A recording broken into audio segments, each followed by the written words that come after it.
दोस्तों आज हम 7:15 बजे अपनी नई कहानी जिद्दी बिलियनियर्स शुरू करने जा रहे हैं।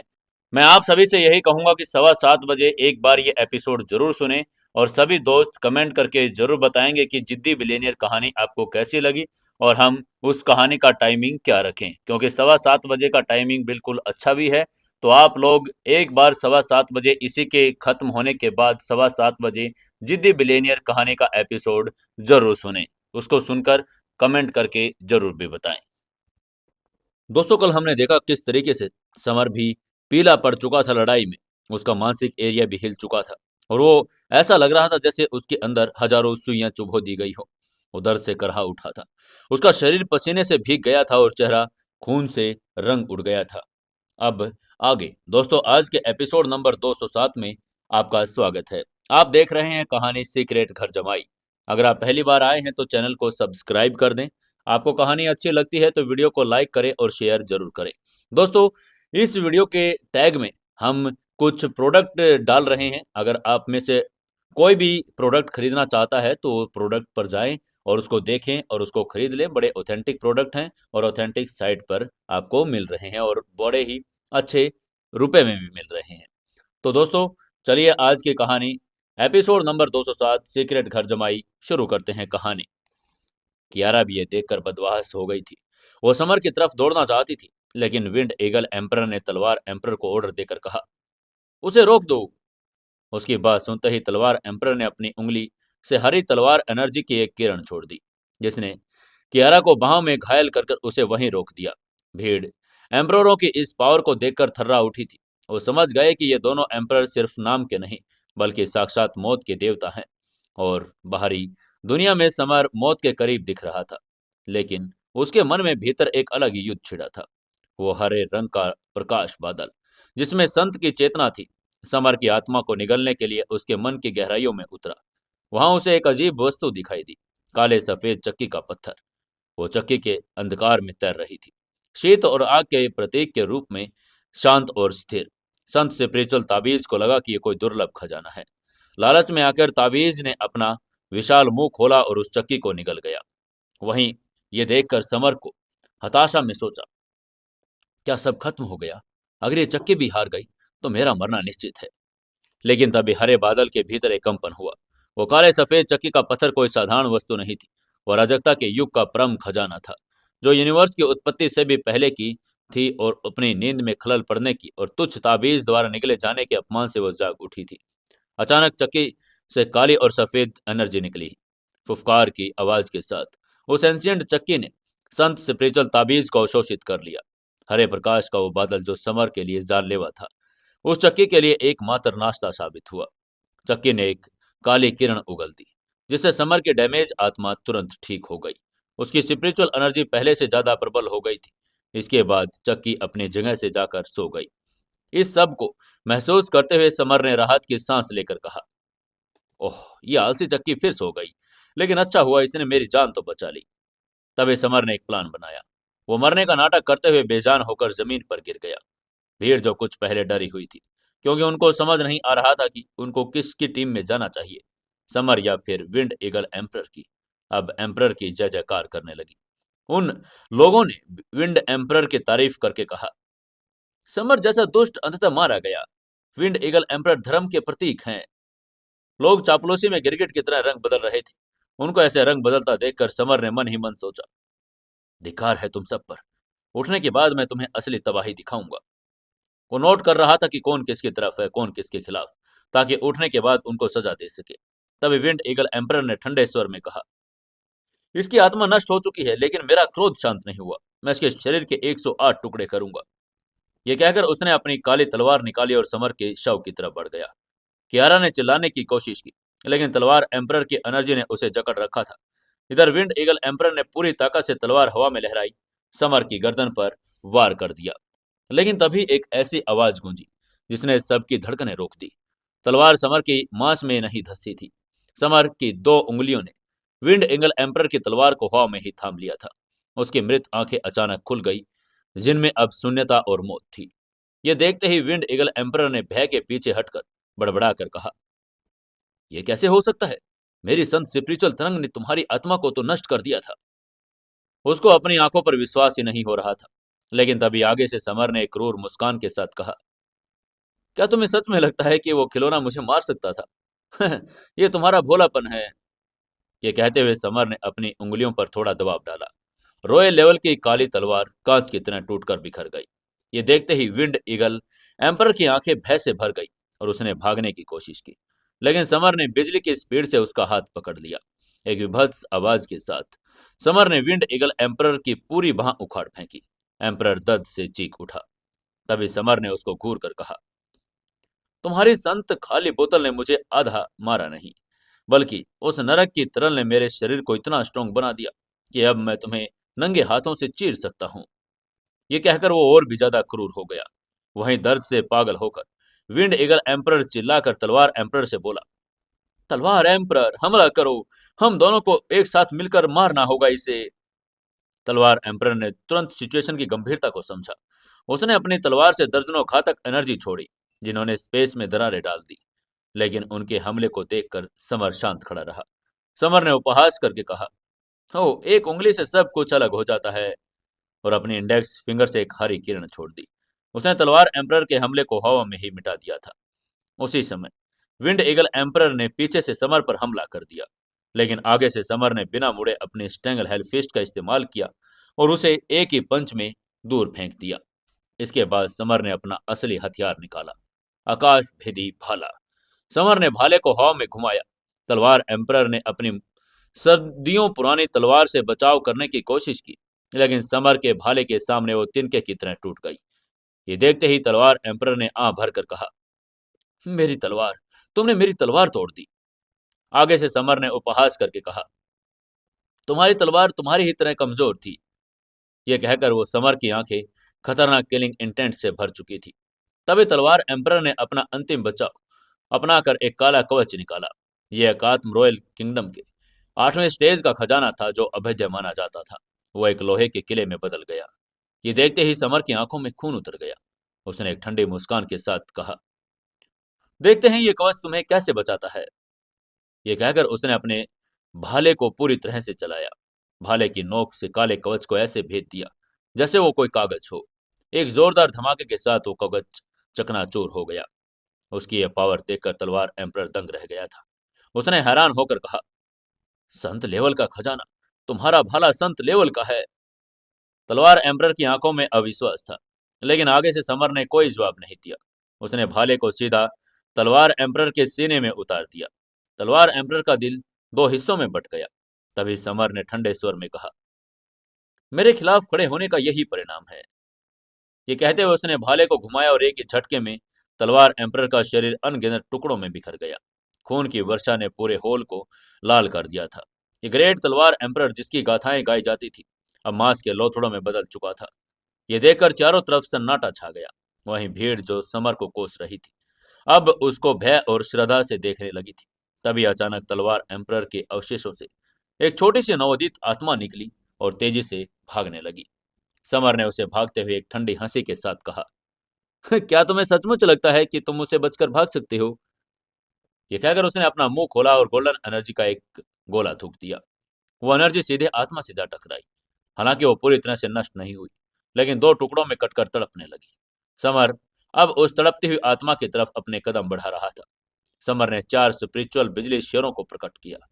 बिजली से लिपटे इन शेयरों ने दहाड़कर आत्मा पर प्रहार किया और उसे राख में बदल दिया। तलवार एम्परर का अस्तित्व अब इतिहास बन चुका था। इसके बाद समर ने ठंडे निगाहों से विंड ईगल एम्परर की तरफ देखते हुए कहा, अब तुम्हारी बारी है, अपनी आखिरी चाल चल लो। ये कहते हुए उसने उसकी तरफ आगे बढ़ने लगा। उसकी बात सुनकर एम्परर का चेहरा सफेद पड़ गया था। उसके दोनों धर्म खजाने नष्ट हो चुके थे। उनके पास सिर्फ एक ही रास्ता बचा था। उसने चिल्लाकर कहा, wind eagle blood line totem. एक भयानक चीख के साथ एम्परर के ऊपर 70,000 फीट ऊंचा ईगल का प्रेत आ गया। समय नदी से निकले इस प्रेत ने 500 किलोमीटर के एरिया को जकड़ लिया। हर कोई हिलने में असमर्थ था, लेकिन समर की आंखों में शिकार का आनंद था। समर ने मुस्कुराकर कहा, सच कहूं तो पहले तुम्हारी संत खाली बोतल ने मेरी पावर बढ़ा दी, और अब तुम्हारा ये प्रेत मेरी पावर को और बढ़ाएगा। तुम सचमुच एक उदार व्यक्ति हो यार।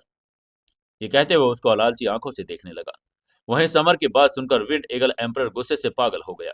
उसने गुस्से में प्रेत को समर की तरफ बढ़ाने का इशारा किया और कहा, उसे मार डालो।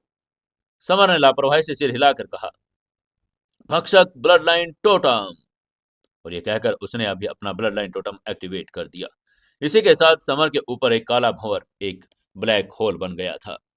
उसने विंड ईगल एम्परर के विशाल ईगल प्रेत को निकल लिया। जैसे वह एनर्जी समर के भीतर समाई, उसके स्पिरिचुअल नाभिक में एक विस्फोट हुआ और सातवां निशान चमक उठा। अब वो सातवें स्टेज में प्रवेश कर चुका था। तभी विंड ईगल एम्परर ने खून की उल्टी करके कहा, असंभव, तुमने लड़ाई के बीच में अपना लेवल बढ़ा लिया। ये कैसे हो सकता है? उसको अपनी आंखों पर ही विश्वास नहीं हो रहा था। तभी समर ने घातक एनर्जी का एक काला स्तंभ बनाया और विंड ईगल एम्परर की तरफ बढ़ाकर बोला, जैसा मैंने कहा था, अपनी कृतज्ञता दिखाने के लिए मैं तुम्हें मार डालूंगा। अब मैं अपनी बात पूरी करने जा रहा हूं। ये कहकर समर ने बिजली की स्पीड से एम्परर की गर्दन पकड़ ली। विंड ईगल एम्परर, जो कभी अजय था, अब समर के हाथ में कठपुतली की तरह लटका था। तभी समर ने एक झटके में उसकी गर्दन तोड़ दी। फिर उसने उसके शरीर को हवा में उछालकर एक ही पंच में उसे खून की धुंध में बदल दिया। इसके बाद जब एम्परर की आत्मा भागने लगी तो समर ने उसे भी काटकर नष्ट कर दिया। एक महान राजवंश का अंत हो चुका था। इसके बाद समर ने गुरुत्वाकर्षण बल के सभी शत्रुओं को कुचल दिया और फिर कियारा के पास पहुंचा। उसने कियारा को देखकर मुस्कुराकर कहा, हनी, अब तुम सुरक्षित हो। कियारा भी दौड़कर उसकी बाहों में समा गई। दोनों एक दूसरे में खोए हुए थे।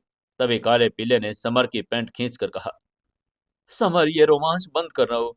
पहले वो देखो, जिया और बाकी लोग अभी भी जाल में फंसे हुए हैं। ये कहकर वो अपने पंजे से उनकी तरफ इशारा करने लगा।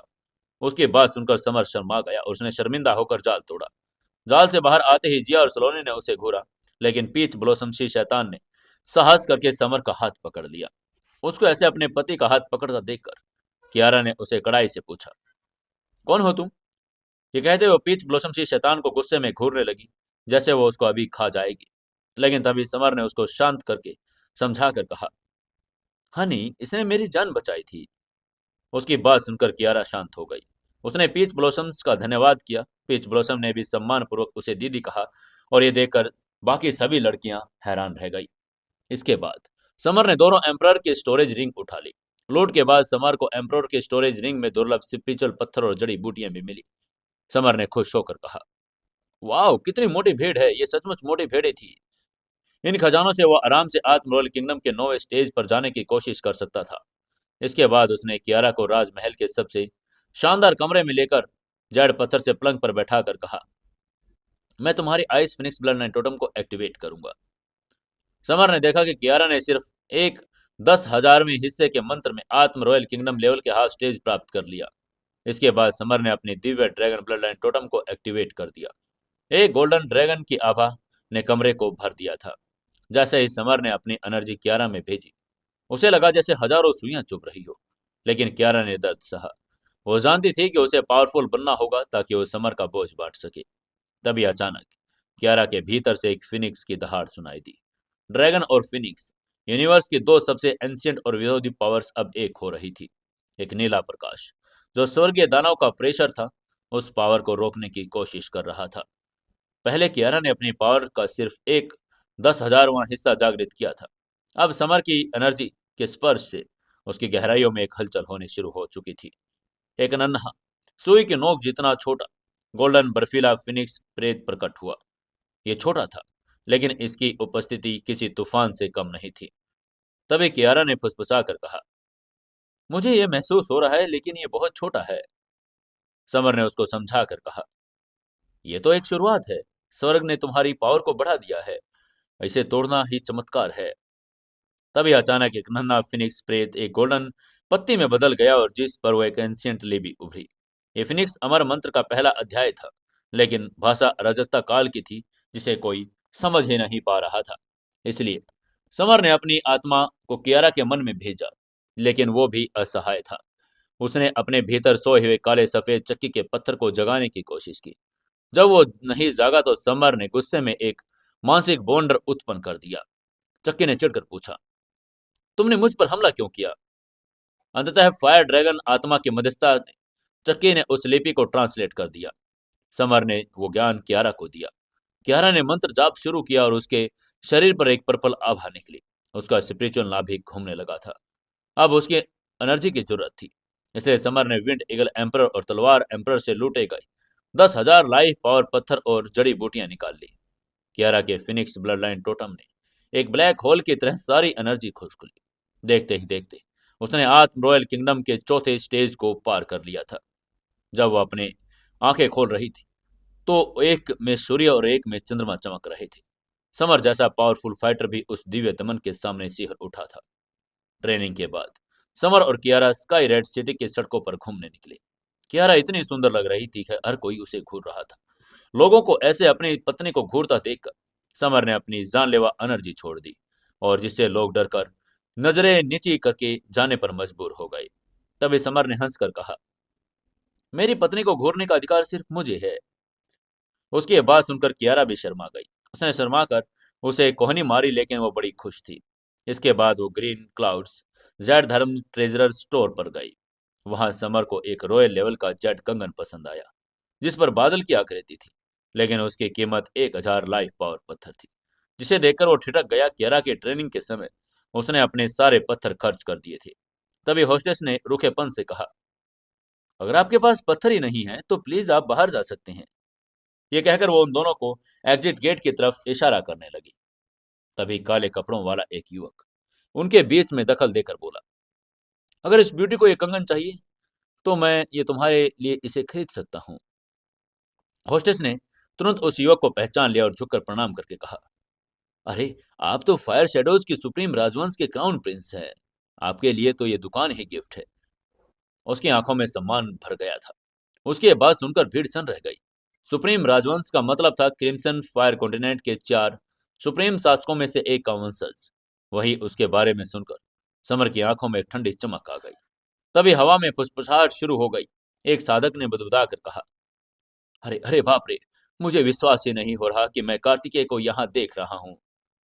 कार्तिकेय एक टॉप लेवल के राजवंश का क्राउन प्रिंस, जो आत्म रॉयल किंगडम के 5वें स्टेज का फाइटर था। अफवाह थी कि वो इस शहर का अपना दावा करने आया था, क्योंकि यहाँ के पुराने मास्टर विंड ईगल राजवंश के एम्परर की मौत हो चुकी थी। भीड़ के बीच में खड़े समर के कानों में बातें पड़ गई तो उनके चेहरे पर घृणा की एक लकीर आ गई। उसने अभी अभी विंड एगल एम्परर और प्रिंस को मौत के घाट उतारा था। उसके लिए तो तथाकथित टॉप राजवंश के लोग किसी अहंकारी कीड़े से बढ़कर कुछ भी नहीं थे। तभी कार्तिकेय आगे बढ़ा। उसने अपने सेवक से जेड का बना एक स्पिरिचुअल कंगन लिया और कियारा की तरफ हाथ बढ़ाकर चिकनी आवाज में बोला, ब्यूटी, क्या मुझे आपसे मिलने का सौभाग्य प्राप्त हो सकता है?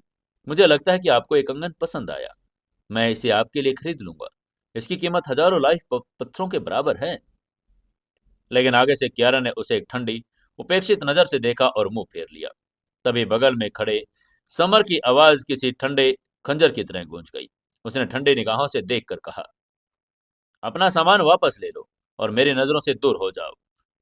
उसकी ये बात सुनकर कार्तिका का चेहरा गुस्से से तमतमा उठा। उसने गुर्रा कर कहा, हरामखोर, क्या तुम जानते हो कि मैं कौन हूं? तुम्हारी हिम्मत कैसे हुई मुझसे इस तरह बात करने की? यकीन मानो मैं तुम्हें जान से मार डालूंगा। उसको यह पसंद नहीं आया था कि समर और कियारा के बीच में वो बातचीत क्यों कर रहा था। तभी समर ने निर्विकार भाव से पूछा, तुम कौन हो? मुझे इससे क्या लेना देना? अभी इसी वक्त मेरे रास्ते से हट जाओ, वरना अगर मेरे पंच तुमसे बात करने लग गए तो मुझे दोष मत देना। कार्तिकेय अब अपने गुस्से पर कंट्रोल नहीं कर पा रहा था। उसने घमंड से चिल्लाकर समर की तरफ उंगली उठाकर कहा, मैं फायर शैडो राजवंश का क्राउन प्रिंस हूँ। वो समर को मार देना चाहता था। समर को अपनी तरफ उंगली उठाना बर्दाश्त नहीं था कि जिले की स्पीड से समर का हाथ आगे बढ़ा और एक भयानक चटकने की आवाज के साथ क्राउन प्रिंस की उंगली टूट गई। वो दर्द के मारे जोर से चिल्लाया। कार्तिकेय की चीख हवा में गूंज उठी। वो पीछे हटा, उसका चेहरा पीला पड़ गया था।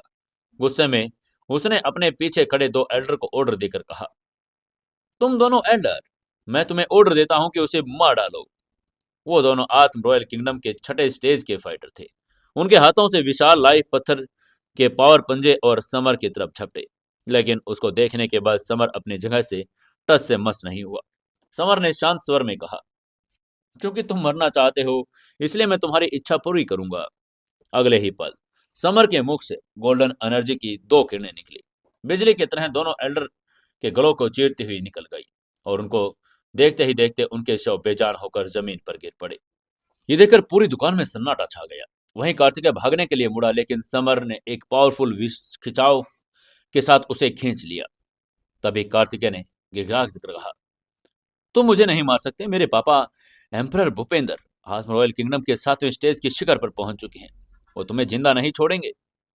तभी बाहर धमाकों की आवाज हुई कि विशाल कद काठी का व्यक्ति दर्जनों फाइटर्स के साथ दाखिल हुआ। यह भूपेंद्र था, फायर शैडो राजवंश का एम्परर। उसने दहाड़ कर कहा, मेरे बेटे को जाने दो, मैं तुम्हारी जान बख्श दूंगा। लेकिन समर ने मुस्कुराकर जवाब दिया, उसे जाने दो, बिल्कुल भी नहीं। तनाव अपने चरम पर आ गया था। तभी एक और घमंडी आवाज गूंजी। काले चौगे में लिपटा एक भयानक व्यक्ति निकला। उसके हाथ में काली स्टील की गेंदें घूम रही थी। छाती पर शैतान लिखा था। उसको देखते ही भूपेंद्र का चेहरा पीला पड़ गया। ये शौर्य था, जो शैतान रैंकिंग लिस्ट में नंबर 1 शैतान था, जिसका नाम सुनते ही अच्छे अच्छे सुरमाओं का खून जम जाता। समर ने उस व्यक्ति को देखा। उसे कुछ याद आया। उसको अपने पापा great conqueror third master Narendra Bharadwaj के 10 दानव किंग याद आ गए थे। समर ने तुरंत उनके पास जाकर पूछा, क्या आप मेरे पिता great conqueror third master Narendra Bharadwaj को जानते हैं? ये कहते हुए उसने उसको कॉन्करर बैज दिखाया। शौर्य की आंखें फटी की फटी रह गई।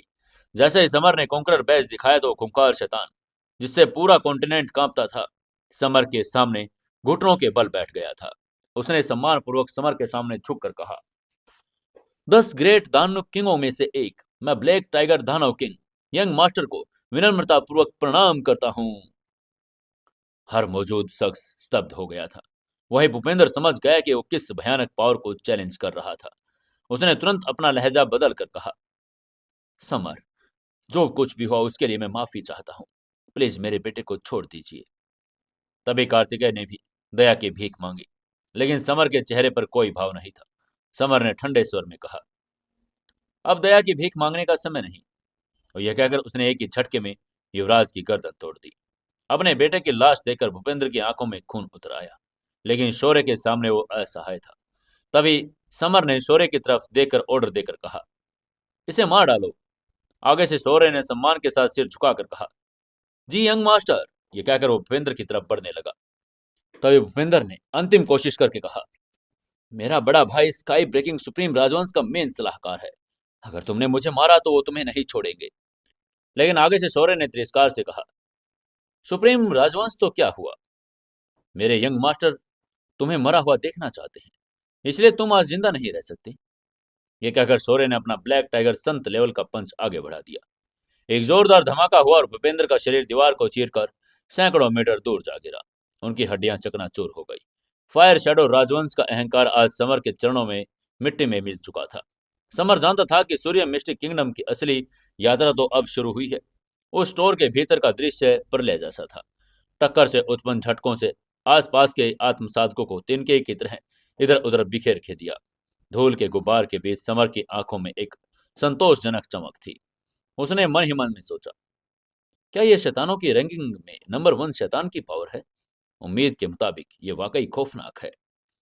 शौर्य ने एक ही प्रहार में भूपेंद्र जैसे पावरफुल एम्पर को धूल चटा दी। भीड़ स्तब्ध थी। सोच रहे थे कि भूपेंद्र कम से कम कुछ देर तो टिकेगा, लेकिन वास्तविकता दूर थी। भूपेंद्र, जिसकी पसलियां टूट गई, दाहिना हाथ चकनाचूर हो गया, लड़खड़ा कर उठा। उसकी आंखों में शौर्य के लिए सिर्फ मौत का भय था। वो जानता था कि लड़ना आत्महत्या होगी। उसने कांपते हाथों से एक मंत्र पढ़ा, एक डायमेंशन मंत्र। हवा में काले ताबीज जैसे अक्षर बने और डायमेंशन में एक दरार खुल गई। उसने भागने के लिए अपना पैर उस डायमेंशन में डाला। ये देखकर शौर्य की आंखों में ठंडी चमक आ गई। उसने ठंडे स्वर में कहा, तुम भागना चाहते हो? ये कहकर वो तीर की तरह आगे बढ़ा और उसने डायमेंशन में हाथ डालकर भूपेंद्र को किसी मरे हुए कुत्ते की तरह बाहर घसीट दिया। उसने एक जोरदार धमाके के साथ भूपेंद्र को जमीन पर पटक दिया। भूपेंद्र ने खून उगलते हुए पूछा, शौर्य, तुम्हें डायमेंशन ताबीज का इस्तेमाल करना कैसे आता है? उसको विश्वास ही नहीं हो रहा था कि उसकी सबसे पावरफुल ताकत डायमेंशंस की पावर को भी शौर्य ने भेद दिया था।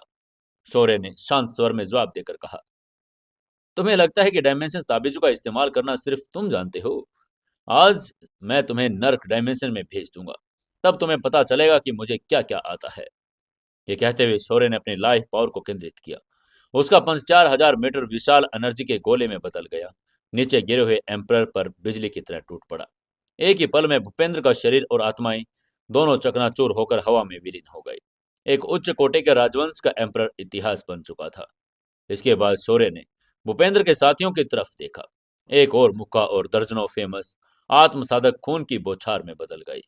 उन्हें चीखने का मौका तक नहीं मिला। ये सब देखकर दुकान की परिचारिका, वो ग्रीन कपड़ों वाली महिला जो कुछ देर पहले समर का मजाक उड़ा रही थी, वो भैं से कांपने लगी थी। उसका चेहरा पीला पड़ गया था। डर के मारे उसका कंट्रोल बिगड़ गया, जिससे हवा में दुर्गंध फैल गई। अब वो समझ चुकी थी कि उसने जिस व्यक्ति का अपमान किया, अब उसका सबऑर्डिनेट खुद नंबर 1 शैतान है। वहीं शौर्य समर के पास लौटा और उसने झुककर पूछा, यंग मास्टर, क्या मुझे इस महिला को मार देना चाहिए? ये कहते हुए समर के अगले ऑर्डर का इंतजार करने लगा। तभी समर ने ठंडे निगाहों से उस महिला को देखकर कहा, तुम्हें क्या लगता है मुझे तुम्हारे साथ क्या करना चाहिए? उसके होठों पर एक ठंडी मुस्कान थी। समर की बात सुनते ही महिला तुरंत घुटनों पर गिर गई और अपना माथा जमीन पर पटकने लगी। उसने समर के आगे गिड़गिड़ा कर कहा, प्लीज मुझे मत मारो। मुझे पता है मैंने गलती कर दी। मैं अपनी गलती को सुधारने के लिए कुछ भी कर सकती हूँ। उसकी बात सुनकर समर हल्के से मुस्कुराया। उसने उस महिला की आंखों में देखकर कहा, मैं तुम्हें छोड़ सकता हूँ।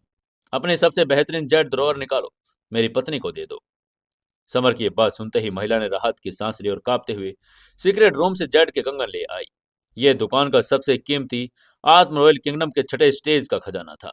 ग्रीन जेट पर 2 सजीव फिनिक्स पक्षी उकेरे गए थे, जो उड़ने के लिए तैयार लग रहे थे। समर ने कंगन लेकर कियारा को पहनाया और उसकी आंखों में देखकर कहा, बेबी, देखो क्या ये तुम्हें पसंद है? वहीं उन कंगनों को देखकर कियारा की आंखों में चमक आ गई।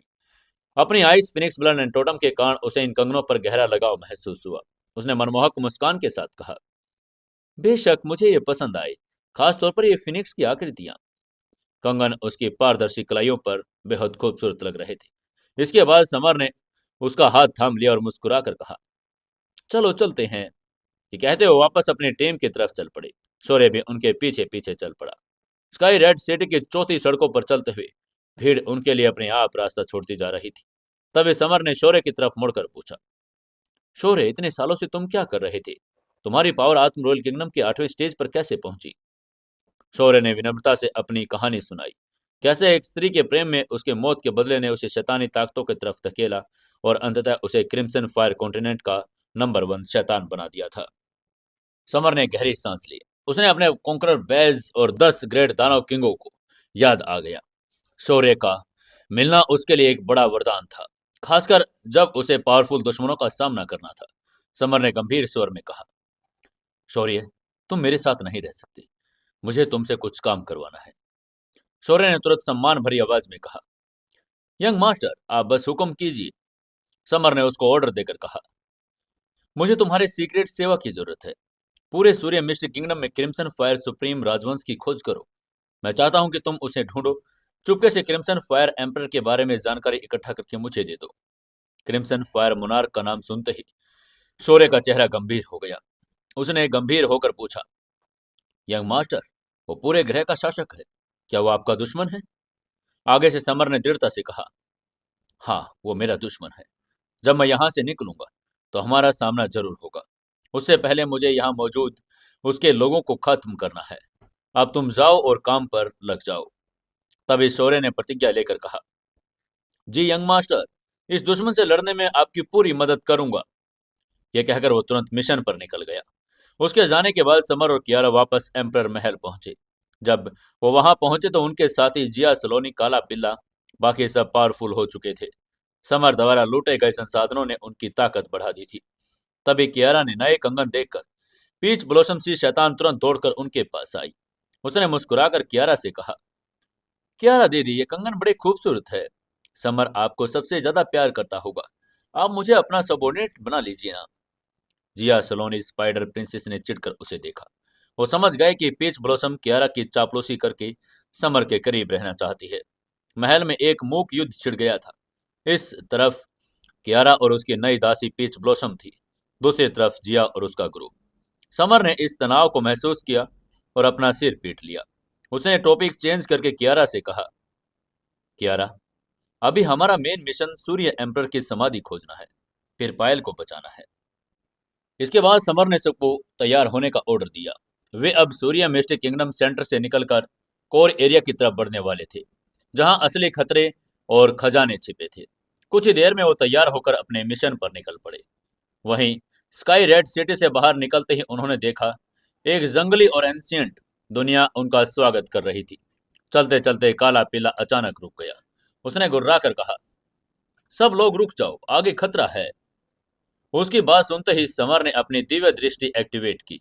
गोल्डन रोशनी से जगमगाती उसकी आंखों ने सामने की घाटी में एक भयानक दृश्य देखा।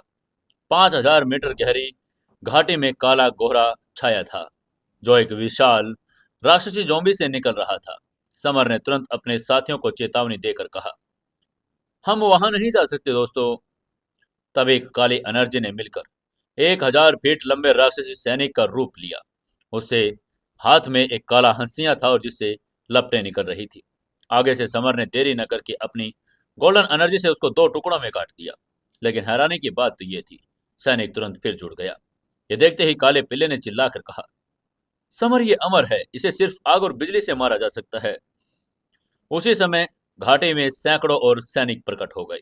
समर ने स्थिति की गंभीरता को भांपकर चिल्लाकर सभी से कहा, सभी पीछे हट जाओ। ये कहकर उसने अपना बिजली रथ निकाला। मोती से हजारों बिजली के बोल्ट निकले और राक्षसी सैनिकों पर बरस पड़े। बिजली के पावर ने उन्हें काले धुएं में बदल दिया। घाटी की शैतानी एनर्जी और बिजली रत्न पावर से भयभीत होकर वापस सिमट गई। इसके बाद समर ने राहत की सांस लेकर कहा, यह सूर्य एम्परर का एक एंशिएंट सबऑर्डिनेट था। इसी से पता चलता है कि हम सूर्य एम्परर समाधि के करीब आ गए हैं। तभी कियारा ने उससे पूछा, जान, हम समाधि से कितनी दूर है? समर उसकी बात का जवाब देने ही वाला था, तभी 10,000 किलोमीटर दूर से गड़गड़ाहट सुनाई दी, जैसे कोई फट रहा हो। समर ने सिर उठाकर देखा। सूर्य मिस्टिक किंगडम की सबसे ऊंची पर्वत चोटी, जो 10 किलोमीटर ऊंची थी, कांप रही थी। शिखर से 7 रंगों का प्रकाश, red, golden, black, silver, green और पर्पल फूट पड़ा। यह प्रकाश खजानों, तकनीकों और औषधियों का प्रतीक था। एक विशाल दमनकारी आभा ने पूरे एरिया को घेर लिया, जिससे सभी आत्म साधकों को सांस लेने में भी कठिनाई होने लगी। यह किसी एम्परर की पावर का प्रदर्शन था। सभी की नजरों के सामने वो विशाल पर्वत तभी अचानक फट गया। चट्टानें बिखर गई और अनंत प्रकाश ने दुनिया को रोशन कर दिया। सूर्य एम्परर की समाधि खुल चुकी थी। राक्षसी घाटे के स्थान पर अब एक विशाल गड्ढा था, जहां से 7 रंगों का प्रकाश फूट रहा था। यह प्रकाश सूर्य एम्परर के मकबरे का संकेत था। यह सब देखते ही समर ने तुरंत अपने स्टोरेज रिंग से विड इंगल एम्परर से छीना हुआ 500 फीट चौड़ा स्पिरिचुअल पत्र निकाला। अपने साथियों के साथ उस पर सवार होकर मकबरे की तरफ चल पड़ा। आकाश में हजारों आत्मसाधक उड़ रहे थे। हर किसी की नजर उस खजाने पर थी। तभी कियारा ने हैरान होकर समर से पूछा, जान, ये लोग इतने पावरफुल कैसे हैं? लेकिन समर ने सबसे पहले ही पीच ब्लॉसम सी शैतान को उसको समझाया, ये क्रिम्सन फायर कॉन्टिनेंट के क्लीन वर्क के लोग हैं। 4 सुप्रीम राजवंशों के शासक भी यहाँ हैं। क्रिम्सन फायर के हमीद, ब्लड सी के कृतिका, स्काई बैंकिंग के विष्णु और डार्क मृदा के विराट। उसकी इस बात को सुनकर कियारा सिर उठी। वो जानती थी कि ये शासक एम्परर के बाद सबसे पावरफुल हैं। समर और उसका दल मकबरे के पास पहुंचा। वहां 1 लाख फीट चौड़ा गहरा गड्ढा था, जिसके बीचों बीच 10,000 फीट ऊंचा गोल्डन गेट खड़ा था। ये द्वार आत्म रॉयल किंगडम लेवल के 9वें स्टेज के सौर मेट्रेट पत्थर से बना था और अभेद्य लग रहा था। तभी सलोनी ने समर को चारों तरफ से खड़े दिग्गजों से परिचित करवा कर बोली, ईस्ट में हमीद है, जो ग्रह शासक का वंशज है।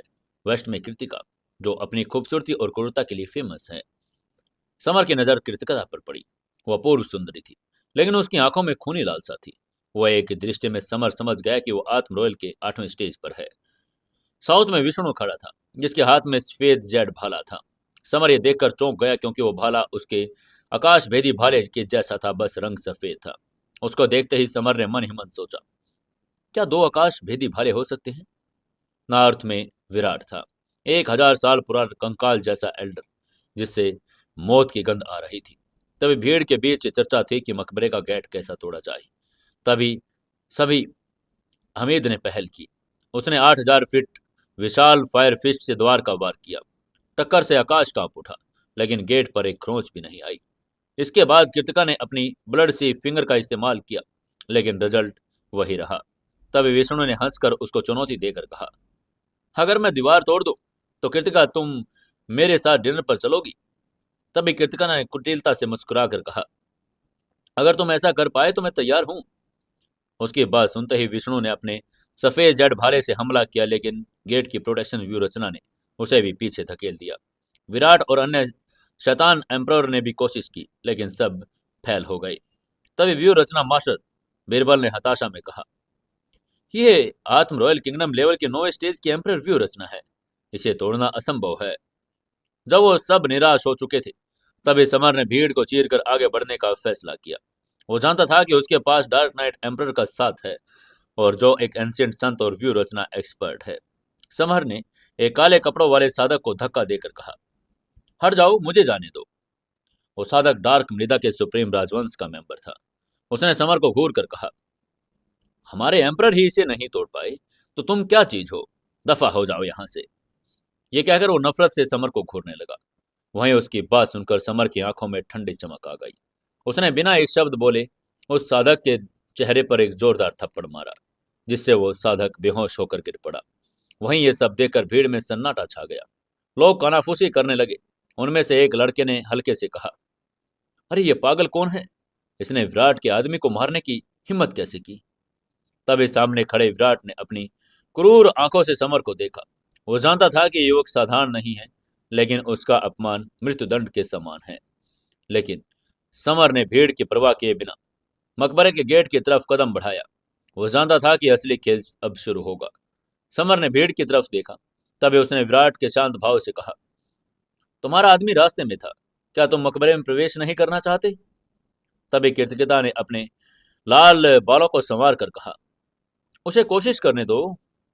उसकी लाल आंखों में समर के प्रति एक अजीब इंटरेस्ट था। विराट ने अनिच्छा से सहमति दी, लेकिन धमकी देकर कहा, अगर तुम असफल हुए तो मैं तुम्हारी नसें निकाल लूंगा।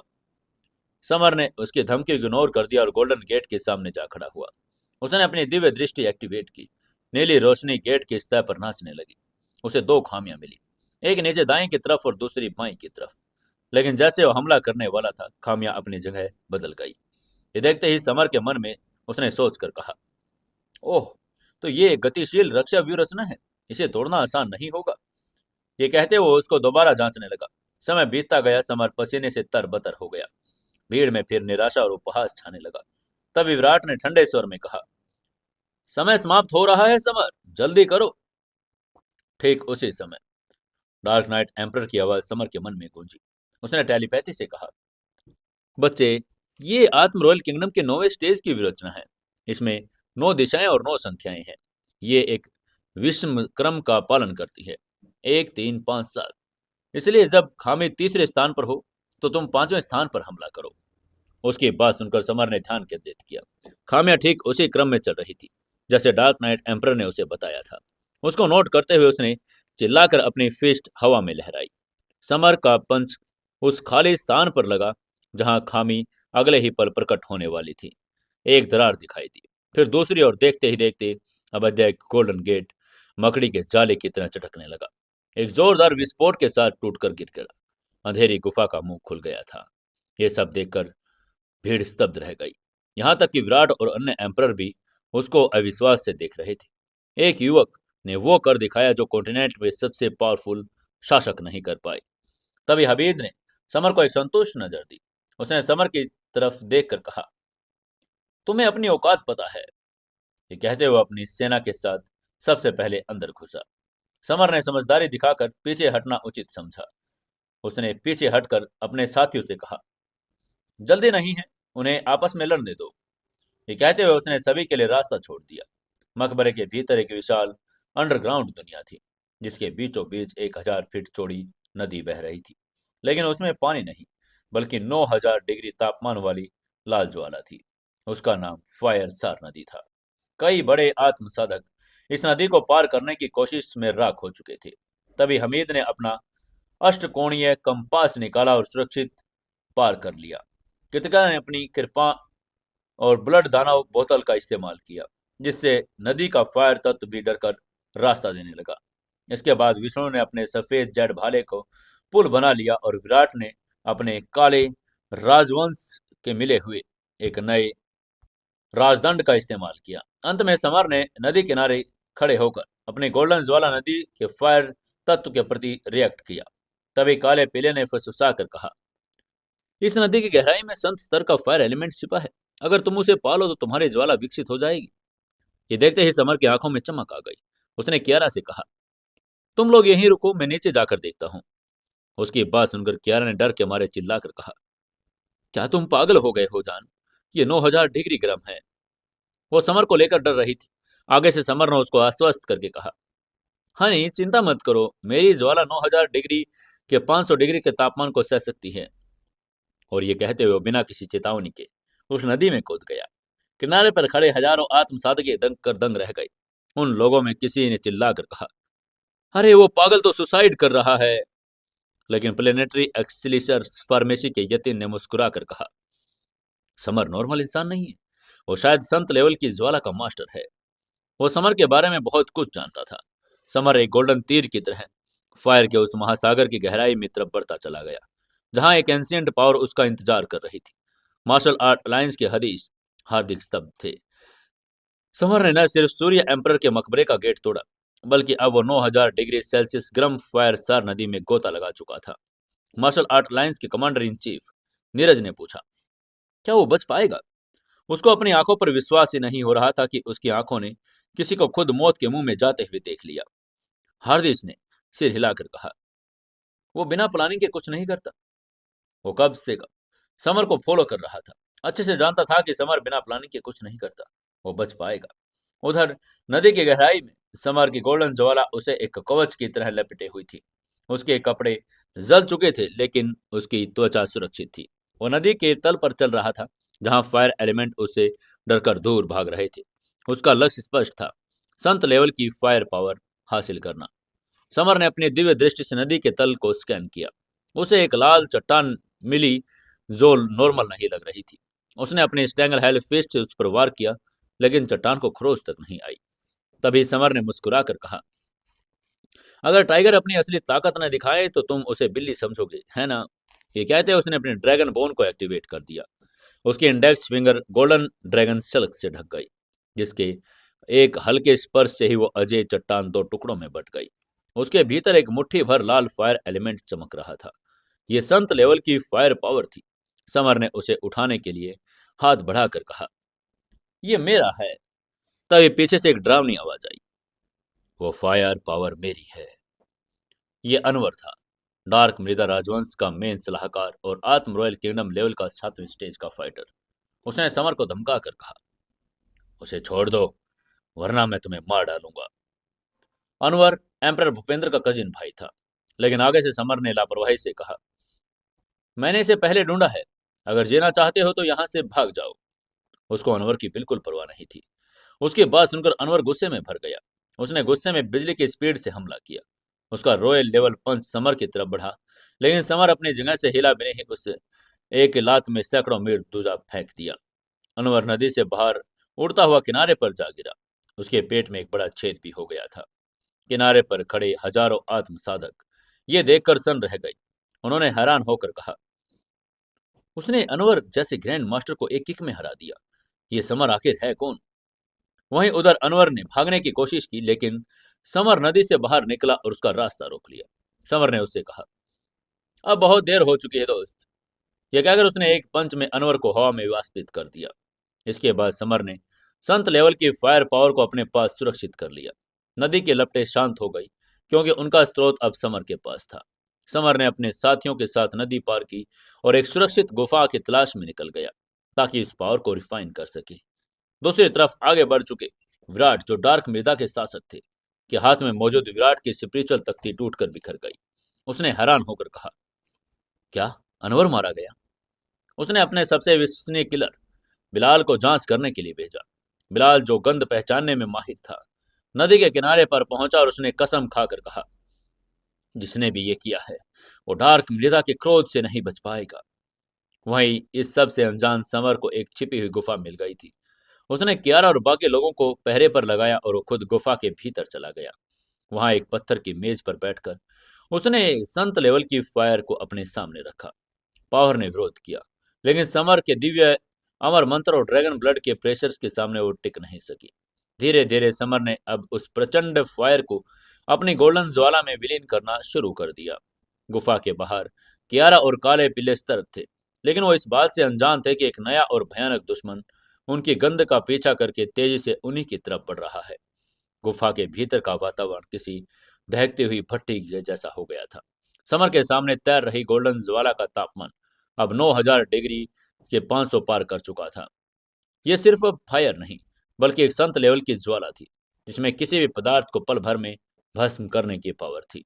धीरे धीरे गोल्डन पावर ने संत लेवल के फायर सार को पूरी तरह सोख लिया। पहले जो ज्वाला सिर्फ गोल्डन पीली थी, अब उसके नाभिक में एक गहरा लाल रंग भी उभर आया था। ये मिश्रण न सिर्फ देखने में आकर्षक था, बल्कि इसकी विनाशकारी पावर अकल्पनीय थी।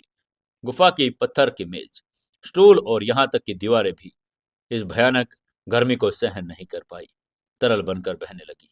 समर ने धीरे से उसे ज्वाला को छुआ। अब इसका तापमान 10,000 डिग्री सेल्सियस तक पहुंच चुका था। एक ऐसा तापमान जो विशाल पर्वतों को भी पिघलने में सक्षम था। समर के चेहरे पर एक संतुष्ट मुस्कान आ गई। उसने मन ही मन में सोचा, इस पावर के साथ संत लेवल के नीचे का कोई भी फाइटर मेरा सामना नहीं कर पाएगा। हालांकि इस अदम्य पावर के साथ एक बड़ी लिमिट भी थी। समर संत अवस्था में पहुंचे बिना ही इस गोल्डन ज्वाला का इस्तेमाल सिर्फ 3 बार कर सकता था, लेकिन उसे पता था कि 3 बार किसी भी निर्णायक फाइट को समाप्त करने के लिए पर्याप्त थे। उसी समय गुफा के बाहर झाड़ियों में छिपा एक साया था, एक बिलाल, जो डार्क मिदर राजवंश का एक गुप्तचर था, आत्म रॉयल किंगडम के छठे स्टेज का फाइटर। वो अपने सलाहकार कातिल की गंध का पीछा करके यहाँ पहुंचा था। उसे अपनी छिपने की तकनीक पर पूरा भरोसा था, लेकिन वो काले पीले की इंद्रियों से अनजान था। तभी काले पीले को अपने पास में किसी के होने का एहसास हुआ। उसने दहाड़ कर कहा, कौन है जो हमारे आसपास मंडराने की हिम्मत कर रहा है? इससे पहले कि बिलाल कुछ समझ पाता, पिल्ला एक काली परछाई में हवा में बदल कर उछला। उसने अपना दाहिना पंज हवा में लहराया, जो अचानक हजारों फीट बड़े एक विशाल पंजे में बदल गया। अंतरिक्ष में दरारें पड़ने लगी और आकाश थर्रा उठा। बिलाल ने घबराकर अपनी पूरी लाइफ पावर झोंक दी। एक 50,000 विशाल फिस्ट प्रहार किया, लेकिन जैसे ही पंजा उसकी फिस्ट से टकराया, एक भयानक विस्फोट हुआ और इससे बिलाल की पावर कांच की तरह टूट गई। ये देखकर बिलाल अविश्वास से चिल्ला उठा, असंभव! मैं रॉयल किंगडम के छठे स्टेज का फाइटर हूँ, फिर भी एक कुत्ते के हमले को नहीं रोक पाया। ये कैसे हो सकता है? पिल्ले ने तिरस्कार से कहा, अपने दादाजी कुत्ते के खिलाफ जाने की तुम्हारी हिम्मत कैसे हुई? आज मैं तुम्हें अपने पंजे की ताकत का स्वाद चखाऊंगा। ये कहते हुए काले पिल्ले ने अपना अगला हमला कर दिया। अगले पल पिल्ले का पंजा बिलाल के पेट को चीर गया और खून उगलते हुए जमीन पर गिर पड़ा। जब पिल्ला अंतिम वार करने लगा था, तभी गुफा में समर की आवाज आई। उसने पिल्ले को रोक कर कहा, पिल्ले, उसे मत मारो, मैं उससे पूछताछ करना चाहता हूँ। ये कहते हुए समर किसी प्रेत की स्पीड से बिलाल के सामने आ गया। बिलाल ने मरते दम तक वफादारी निभाने की कोशिश की, लेकिन समर के पास और भी तरीके थे उसने इन्फॉर्मेशन निकलवाने के। उसने बिलाल की आंखों में देखकर चिल्लाकर कहा, शैडो गॉड आई। समर की आंखों में खूनी लाल रोशनी निकली, जिसने सीधे बिलाल की आत्मा पर प्रहार किया। पल भर में बिलाल की विल पावर टूट गई और वो समर का आज्ञाकारी सेवक बन गया। उससे ने सुस्त आवाज में राज उगलना शुरू कर दिया, मेरे मास्टर, मुझे एम्परर विराट ने भेजा है। एम्परर विराट अमर संतों की एक पावरफुल ब्रांच से हैं। उनके पास अनडेड संत का संरक्षण है। उनके पास एक ऐसा सुप्रीम खजाना है जिसे दुनिया ने कभी नहीं देखा। उसकी बात सुनकर समर ने गहरी सांस ली। उसे चैलेंजेस पसंद थे।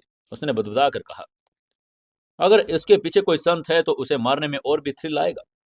समर के पास किलिंग गोड भाला, ड्रैगन ब्लड और अब 10,000 डिग्री की गोल्डन ज्वाला जैसे ट्रम्प कार्ड थे। ये सब जानने के बाद समर ने एक झटके में बिलाल की गर्दन तोड़ दी, जिससे वो एक ही झटके में मारा गया। गोल्डन ज्वाला की एक किरण से उसके शरीर में राख में बदल दिया। अब समर, कियारा, जिया, सलोनी, पीच ब्लॉसम सी शैतान के साथ सूर्य एम्पर के मकबरे की गहराई पर बढ़ गई। ये अंडरग्राउंड वर्ल्ड किसी विशाल एम्पर जैसी थी, जहां मैदान, घाटियां और एंशियंट महल थे। मैदान को पार करके अचानक एक नाखून के आकार का लाल कीड़ा हवा में उड़ता हुआ आया। इसे देखते ही पीच ब्लॉसम का चेहरा पीला पड़ गया। उसने सभी को चेतावनी देकर कहा, सावधान हो जाओ, ये सूर्य प्रकाश कीड़े हैं। कीड़े ने 9,000 डिग्री की आग उगली, लेकिन समर, जिसकी गोल्डन ज्वाला खुद 10,000 डिग्री की थी, वो अभी चल रहा।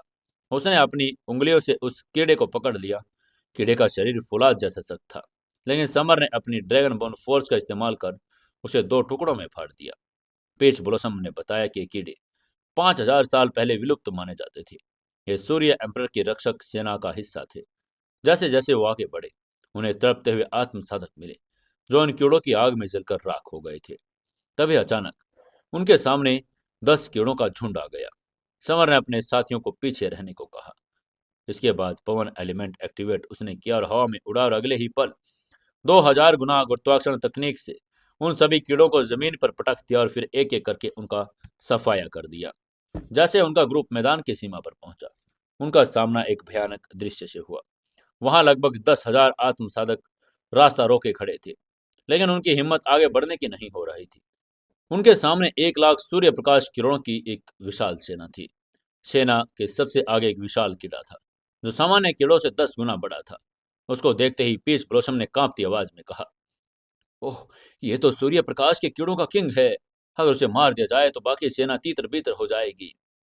समर ने अपनी दूरदर्शिता पावर से देखा कि इस कीड़े किंग का तापमान 9,500 डिग्री तक था। इसकी पावर आत्म रॉयल किंगडम के 7वें स्टेज के फाइटर के बराबर थी। कियारा ने चिंता में समर का हाथ थाम लिया। समर ने उसे सेफ्टी का आश्वासन दिया और जिया व बाकी महिलाओं को पीछे सेफली घेरे में ले लिया। समर की निगाह अब उस विशाल कीड़े किंग पर टिकी थी। उसे पता था कि मकबरे के अगले रहस्य तक पहुंचने के लिए इस अग्नि परीक्षा से तो गुजरना ही पड़ेगा। मैदान के बॉर्डर पर खौफनाक सन्नाटा छा गया था। हमीद, कृतिका, विष्णु, विराट जैसे पावरफुल एम्परर अपनी सेनाओं के साथ वहां खड़े थे, लेकिन कीड़ों के इस समंदर ने उन्हें ठिठकने पर मजबूर कर दिया। वहीं उनके पीछे खड़े समर ने अपनी गति धीमी कर ली। तभी कियारा ने उत्सुकता से पूछा, जान, क्या हम मदद नहीं करेंगे? समर ने धीमी आवाज में जवाब देकर कहा, अभी नहीं, पहले इन चारों को लड़ने दो। अगर मैंने अपनी पूरी पावर दिखा दी तो इन्हें मेरी पावर्स का पता चल जाएगा, जो भविष्य में हमारे लिए घातक हो जाएगा। हमें अपने पत्ते संभाल कर खेलने होंगे। वहीं सामने का दृश्य अब बदलने लगा था। चारों एम्परर ने महसूस किया कि अकेले लड़ना आत्मघाती होगा, इसलिए उन्होंने एक अस्थायी गठबंधन बनाया। सबसे पहले हमीद ने अपना काला अस्कोश कंपास निकाला। जैसे ही उसने मंत्र फूंका, डायमेंशंस में 8,000 फीट का एक विशाल कंपास प्रकट हुआ। इसने समय और स्थान को जड़ कर दिया, जिससे लाखों कीड़े और उनका किंग एक ही जगह पर ठिठक गई। तभी कृतिकता ने अपनी ब्लड दानव बोतल आकाश में उछाली। बोतल से निकली लाल रोशनी ने सूर्य कीड़े किंग को अपनी तरफ खींचा और पलक झपकते ही वो पावरफुल जीव खून के पानी में बदलकर बोतल के भीतर समा गया। 1 लाख कीड़े भी उस खिंचाव से नहीं बच सके।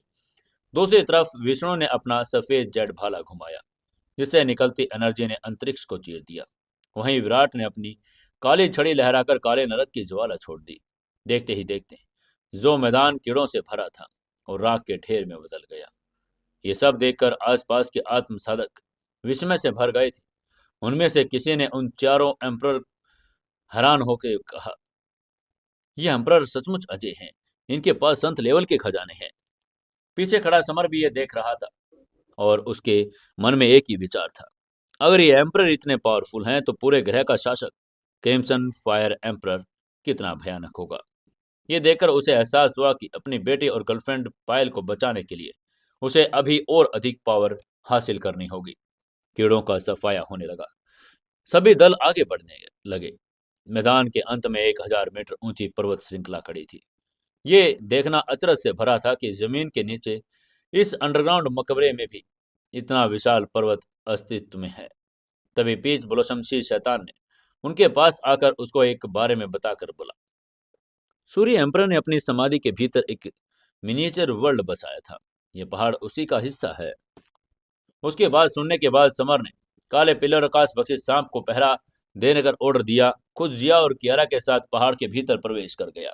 लेकिन कई घंटों तक चलने के बाद वो वहां पहुंच रहे थे जहां से उन्होंने शुरुआत करी थी। तभी कियारा ने माथे पर शिकन लाकर कहा, ये एक भूतिया भूल भुलैया है। वो चल चलकर थक चुकी थी और उसको अब उस पर गुस्सा भी आने लगा था।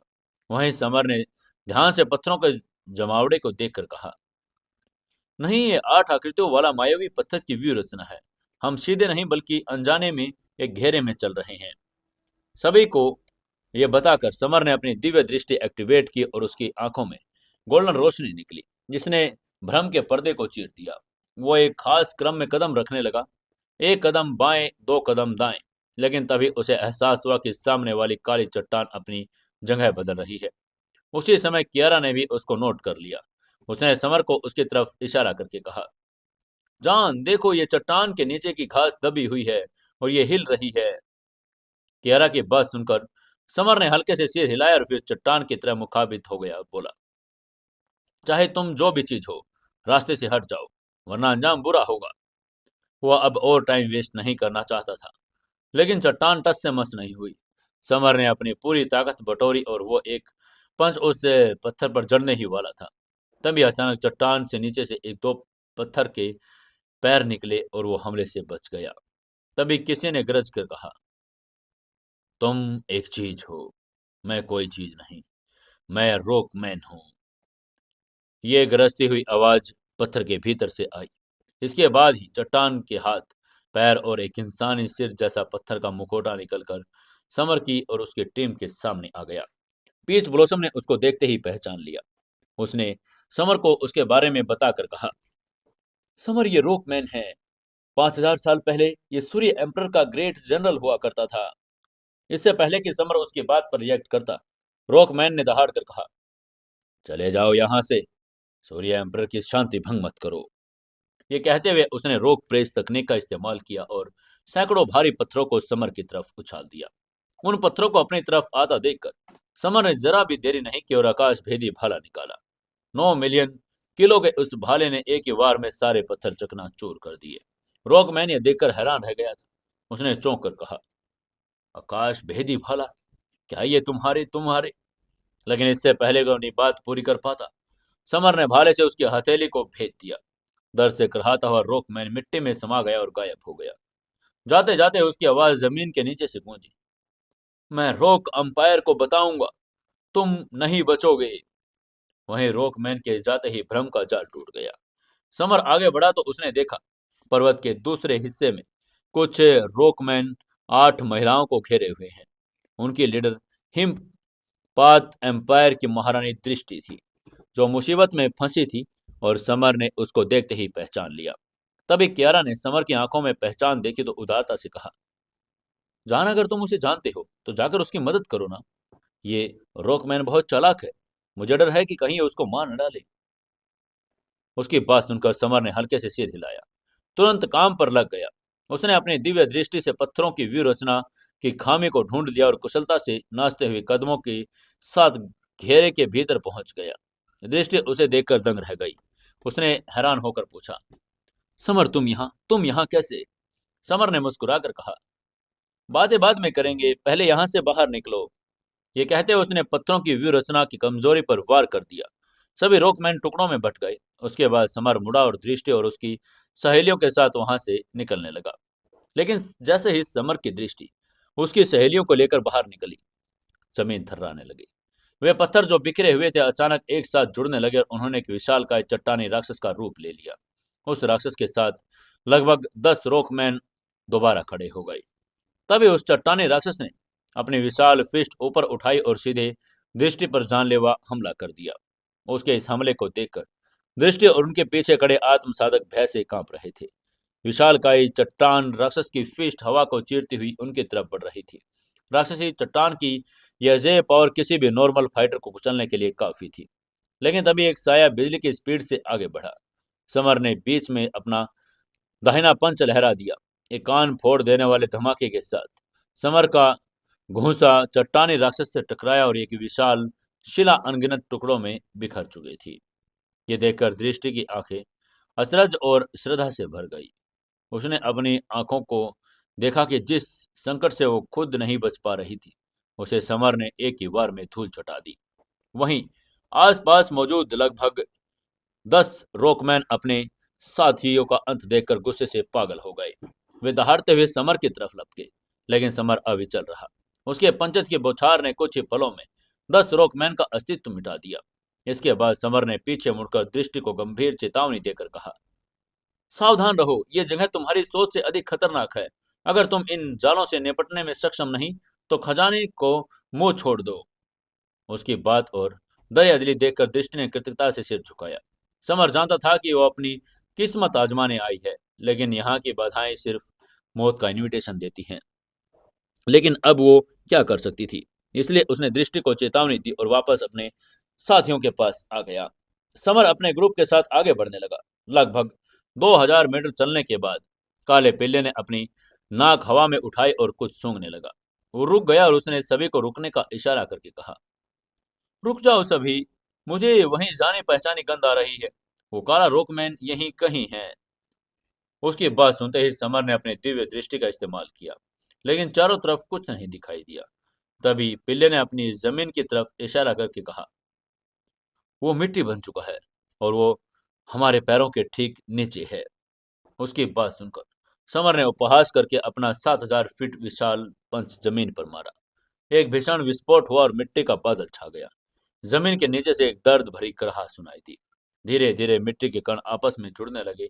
दो विशाल आकृतियां उभरी। वही काला रोकमैन और उसके साथ एक 3 मीटर ऊंचा हरा पत्थर जनरल था। हरा रोक मैन किसी दैत्य के जैसे लग रहा था, जिसके हाथ पैर पर पानी की टंकियों जैसी विशाल काई आकृति थी। तभी काले रोकमैन ने उसे चिल्लाकर कहा, यही वो युवक है जिसने मुझ पर हमला किया। मेरा बदला लो इसे। उसकी बात सुनकर हरे जनरल रॉकमैन ने घमंड से समर की तरफ देखा। और रॉकमैन रॉयल किंगडम लेवल के 7वें स्टेज का फाइटर था। तभी समर ने ठंडे स्वर में कहा, क्या तुम ही रॉक एम्परर हो? आखिर कौन था रॉक एम्परर? क्या यही रॉक एम्परर था? क्या होगा आगे भी इस कहानी में जानने के लिए जुड़े रहिए अपनी कहानी सीक्रेट घर जमाई के साथ। दोस्तों, कहानी को ज्यादा से ज्यादा शेयर करें, कमेंट करें और लाइक जरूर से जरूर करें। दोस्तों, इसके बाद हमारी 7:15 बजे नई कहानी शुरू होने जा रही है। तो आप लोग एक बार नई कहानी को जरूर सुने और कमेंट करके जरूर बताएं कि वह एपिसोड आपको कैसा लगा। उस कहानी को हम हर रोज ऐसे ही आपको सुनाएंगे। तो जल्दी से जाकर सुने 7:15 बजे अपनी कहानी नई जिद्दी बिलेनियर।